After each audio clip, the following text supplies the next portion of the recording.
I always believe that everyone is different, everyone is unique, everyone's special situation, their financial goals are all different. If someone asked me, should I use the money I have already in the bank or should I really take a look at financing options? I would say you always take a look at financing options.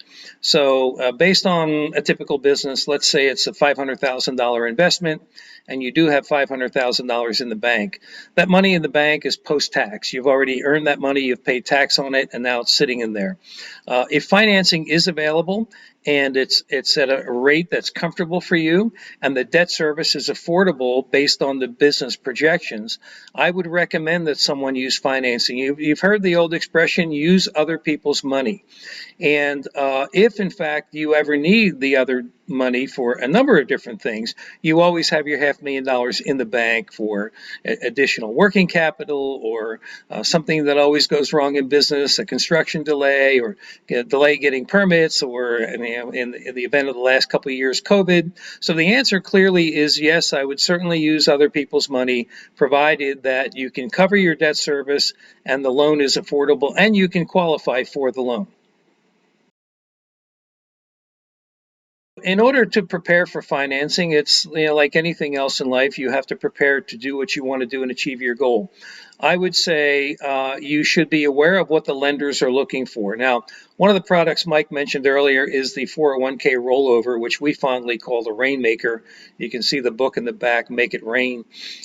So that's one of our products that our founder was the architect for, and that just simply allows anyone to use their retirement funds, to access their retirement funds tax-free and penalty-free to start a business. So if you have $500,000 or $250,000 in your retirement fund, you can access that money tax-deferred and penalty-free. You can use that to buy a business or put the money, use that as the capital to get a loan or SBA loan. The goal there would be to use the money that's not taxed yet. So you're really working with 30 to 40% of the government's money that you haven't paid the taxes on yet. So in reality, right now, your retirement fund is being managed by a financial advisor, and he's buying stocks and bonds and things like that for you, and you're paying him a fee to do that. So right now, with the rollover, you can actually invest that money in yourself instead of having a financial advisor invest it into the market or have your financial advisor invested into publicly traded companies. So you can actually fund your company with your own retirement funds. And that is really one of the things we've been doing for 40 years very successfully. There's no debt service attached to it. It's one of the ways where you wouldn't have debt service to pay back to a lender if you were to do an SBA loan, or you can use that money for a down payment for an SBA loan and still keep your cash in the bank. Because lenders do look at post-closing liquidity. How much liquid cash do you have after you closed on your business and on your loan? So in order to get ready, prepare for that, I would give you the 5 or 6 things that lenders look for. First and foremost, believe it or not, they look at the character of the individual, of the borrower that's requesting the loan. They also look for the credit. Obviously, that's going to be your credit report and how you rank and your outstanding debt, how you pay your bills. They look for capacity. What does that mean? Capacity is really your debt to income ratio. So if you're taking on a $500,000 loan, the income you produce from that business, is it enough to pay the debt service for that loan? They also look for capital. How much capital do you have? Do you have equity in your home? Do you have money in the bank? Do you have money in the stock market? What are you really worth? What is your net worth? So that's a big qualifier for them. And then they're going to look at the collateral. If you're borrowing $500,000, what does the bank have for collateral for that loan? Is it the equity in your home? Is it the business equipment and fixtures and furnitures? Is it a CD that you might put forward? And then the last thing they look at is the conditions. What are you using the money for? Are you buying a franchise that has been around for a while and very successful? Or is it a new franchise or an emerging brand? So not that emerging brands are not able to do SBA loans, but they want to understand the use of it. I will tell you, certainly in the pet industry, lenders love anything to do with pets and children. So they'll look at the conditions and make sure that they're comfortable with them. And we only work with lenders that do have an appetite for those types of franchises that we do work for. When should someone start to look for financing for the business they're prepared to purchase or go into. And I always recommend they do that as early as possible. Depending on the type of financing they're looking for, some may take 2 to 4 weeks, some may take 4 to 8 weeks. So it's never too early. And as soon as you've decided on the type of business you want to buy, which would allow you to understand what type of financing you may need in terms of the amount of money you may need based on what you may currently have, the earlier the better is really the simple answer to when I should start looking for financing. Give yourself plenty of time and make sure that you have time to provide all the documents a lender may require to get you financing and get you to settlement. Yeah, so a lot of us hear about SBA, the Small Business Administration. That is a department down in Washington, D.C., and it's a government guaranteed program. So, what does that mean? That means that the government will provide a guarantee to lenders, banks, who will provide SBA loans to new businesses, for small businesses in particular. It's a great program that the government puts together. However, because it is a government guaranteed program, there are a lot of restrictions to it.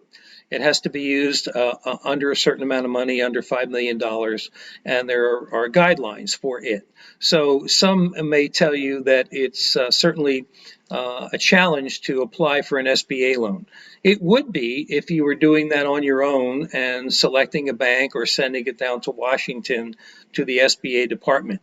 What we do at Benetrends is we work with preferred lenders. What that means is SBA has authorized and approved certain banks and lenders to be SBA certified preferred lenders.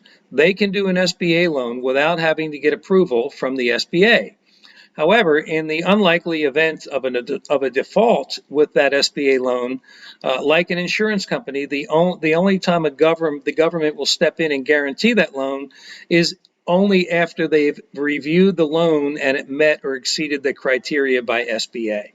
So it's a great program. They require anywhere from 10 to 30% down. They require credit scores of 740 or higher. They certainly want to look at the use and a number of other things, and they want to make sure that you're able to cover the debt service. So we've done probably over the years, on average, about $100 million a year in SBA lending. And for the most part, it's a great program. We've been able to kind of simplify it and make it as efficient as possible, but understand it is a government program, so it does have some restrictions on it. But by and large, it's been a great tool for most franchisors to get their franchisees funded. Before I share them with you, I will share with you that I was a franchisee for Krispy Kreme for a long time. I was a franchisor, and now I'm on the supplier side. So as I look at it from a supplier side, and knowing I've been a franchisee and a franchisor, I would say to you that my 3 tips for any franchisee going into business are these 3 tips. Number 1, follow the system. If you've made a decision to go into business with a brand, that means you've agreed with their system and you've explored it and you've done your due diligence. So once you've agreed to invest into that system, follow the system that you've approved.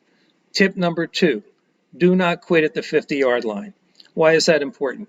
There'll always be obstacles. Every day when you get up, you're an entrepreneur. You're no longer a entrepreneur. You are now an entrepreneur. That means every day you hit all these obstacles and you attack them one at a time. So you go from one challenge to the next very enthusiastically. So do not quit at the 50-yard line.